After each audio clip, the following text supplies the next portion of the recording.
Back with another one. This is a reaction video to the Ostapenko and Townsend battle.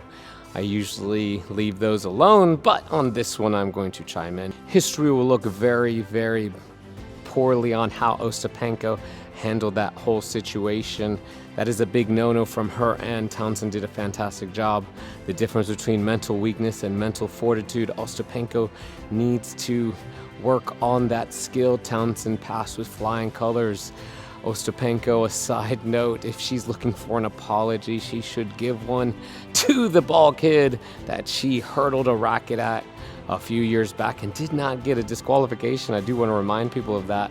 That's why I chimed in here. Let's not forget that Ostapenko has a history of being very, very, let's say, dare we say, uneducated on the tennis court.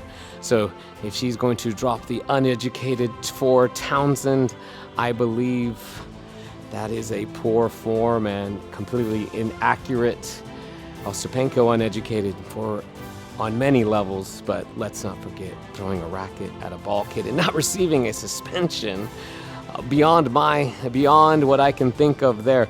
So that mental strength by Townsend, she handled everything beautifully. That is how you need to be able to handle those types of players that try to frustrate you, whether it's cheaters, pushers, or just this situation, you got some jerks on the court. You need to be ready to mentally focus, and that's when you need to play better. So you had to have those mental triggers on, okay, I'm gonna lock in, no errors for this person. I'm gonna make sure that these next few points are very difficult for you and you maintain your level very high. So if someone tries to do that to you, you are playing at a higher level. Do not reward their attempt to break your mentality and your focus. Instead, play stronger. That is what Townsend did. She obviously spoke with her racket and won the match. So those are two very different sides of the coin. Those are two very different sides of the coin there. The mental weakness of Ostapenko, the mental strength of Townsend. She won the match. Those are things that decide winners and losers. When we look at someone like Ostapenko and the mental weakness, those are mental habits that have formed throughout her childhood. No one told her that you can't act like a tennis brat on the court, which is why that exists. And so those things come out. Townsend did a great job of maintaining her mental focus. Those are the things to create tennis champions. Mental fortitude is just another skill that you need in order to win tournaments and win close matches, especially against pushers and those types of players that want to frustrate you.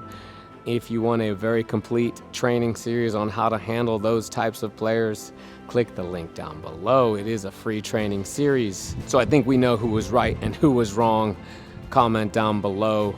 Tell me who you think. I think it's a no-brainer on this one. Even Sabalenka could not defend her friend there. I believe her and Ostapenko are friends, and she did not even want to touch that on the defense there. So very clearly one-sided. Ostapenko, I think, owes Townsend an apology. Coach BC is done.